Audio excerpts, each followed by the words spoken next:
happens to literally every one of us. We wonder if we are able to even cater for the child that God has given us. Like, I'm just a girl. Like, I'm literally just a girl. How am I supposed to be someone's mom?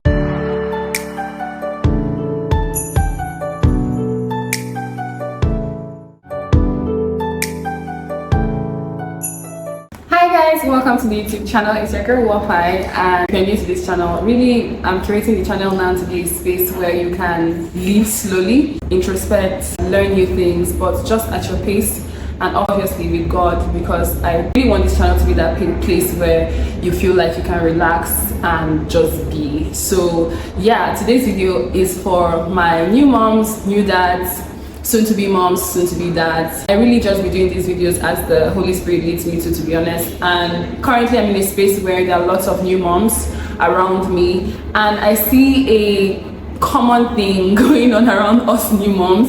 The worry, the anxiety, the fear, even after you've given birth, trying to communicate with your partner, trying to understand the things that your body is going through, trying to navigate the new phase of being just a girl and then being someone's mom. I realized that we all face the same fears, and I just thought to curate this for anyone out there who is currently feeling like this is alien to them, or who is feeling like they are going crazy because they just don't know if what they're experiencing is normal. Before I go into any other thing, I just want to let you know that it's normal. Whatever you're experiencing, anxiety, fear, happens to literally every one of us. We wonder if we are able to even cater for the child that God has given us. Like, I'm just a girl. Like, I'm literally just a girl. How am I supposed to be someone's mom? My number one would definitely be that you're not crazy. It happens to everybody, it's happening to everybody. The best thing to do is to speak to each other, speak to people, get counsel from people who have been down that road, people who are passionate, that's the word.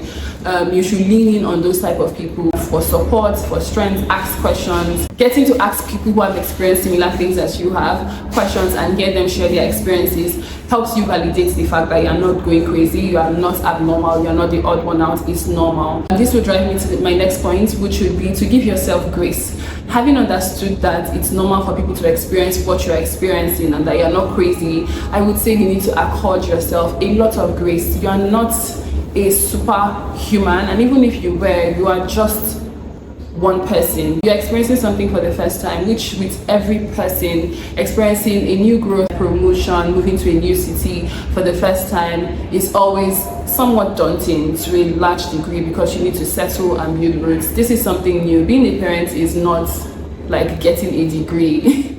Is that and worse. It's like 10 times worse, but at the same time it's rewarding. So there are lots of emotions that will jump at you: anxiety, fear, excitement, hope. Like, oh, okay, my life is going to change, because your life will change. One of the things that helped me get through that initial anxiety in the initial phase was allowing myself breathe. Like, even if God did, I'm gonna do it.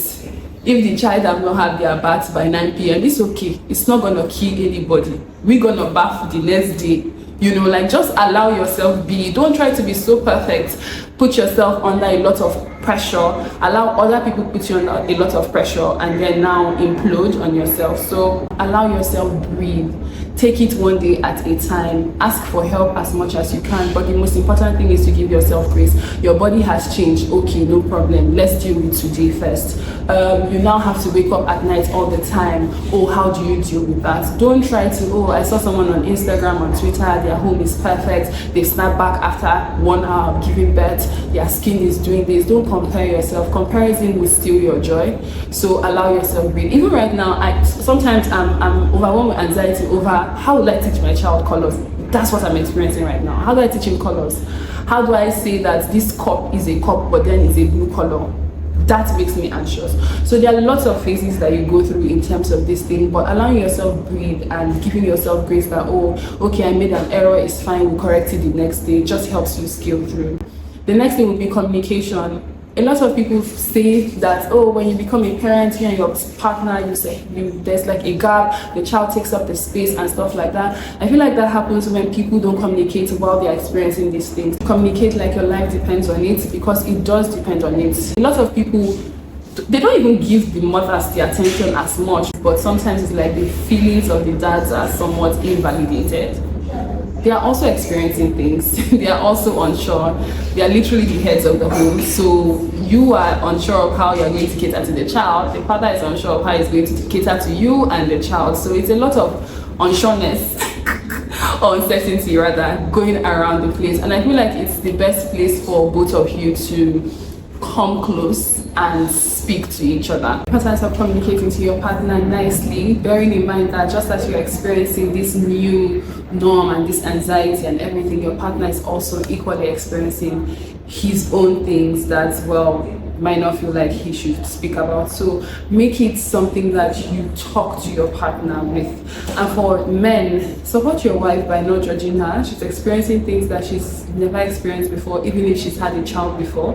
But most especially when it's a new child, it's something she's never experienced and it's new. So there are some things that are happening to her that she does not even know how to explain to you because she's never experienced them. So she doesn't even know what it is she's experiencing. So it's for you to support her, listen to her, don't make her feel invalidated, validate everything and everything that she communicates, because sometimes that's how postpartum trauma begins, when a woman is unable to communicate to you, or she's communicating and it's not being met with okay, let's hear it and see what we can do. Be supportive. I feel like couples should communicate down to the most minute things, like I fear that I don't love our child. Communicate with your partner. I fear that I'm not doing enough. Communicate with your partner. I fear that you are not doing enough. Communicate with your partner. You people should be able to go through this phase together, because when you are able to communicate in this time where you are both feeling a lot of emotions, you now are not isolating each other out of each other's lives. Your inability to communicate with your partner exactly what you are feeling bridges a gap between both of you.